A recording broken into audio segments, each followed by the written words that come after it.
ঢাকা চট্টগ্রাম মহাসড়কের ফেনী সদরের হাফিজিয়া এলাকায় কাভার্ড ভ্যান ও পিকআপের সংঘর্ষে অন্তত ৫ জন নিহত হয়েছে, আহত হয়েছে অন্তত ৭ জন। এ নিয়ে আরও জানাতে ফেনী থেকে যোগ দিয়েছেন সহকর্মী সমীর উদ্দিন। শুরুতেই জানতে চাই যে দুর্ঘটনাটি কিভাবে ঘটলো, প্রাথমিকভাবে কি জানতে পারলেন আপনারা? নিহতদের পরিচয় জানা গেছে কিনা?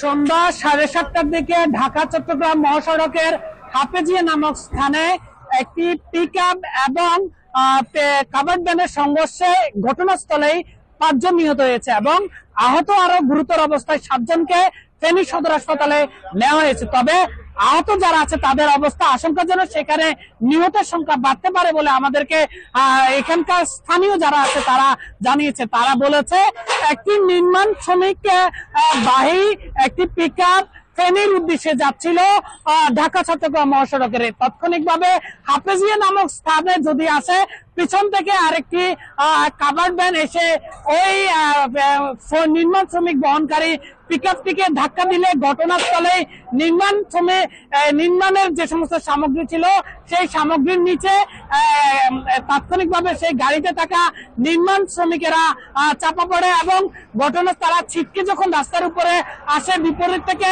পিছন থেকে আসা যে পিকআপের তলেই ঘটনাস্থলে ৫ জন পড়ে যায় এবং সেখানে তারা নিহত হয়েছে। এছাড়াও বাকি আরো ৭ জন মারাত্মক আহত হয়েছে।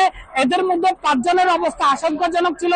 তবে আমরা শুনতে পাচ্ছি সেখানে নিহতের সংখ্যা বাড়তে পারে।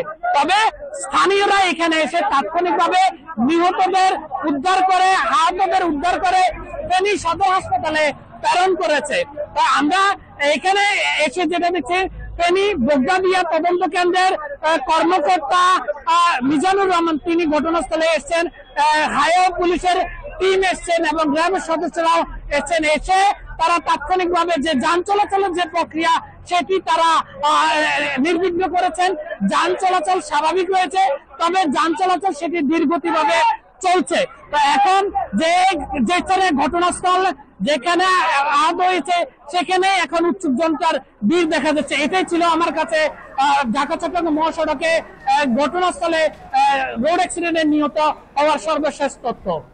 সমীর উদ্দিন, আপনাকে অনেক ধন্যবাদ আমাদের সাথে যোগ দেওয়ার জন্য।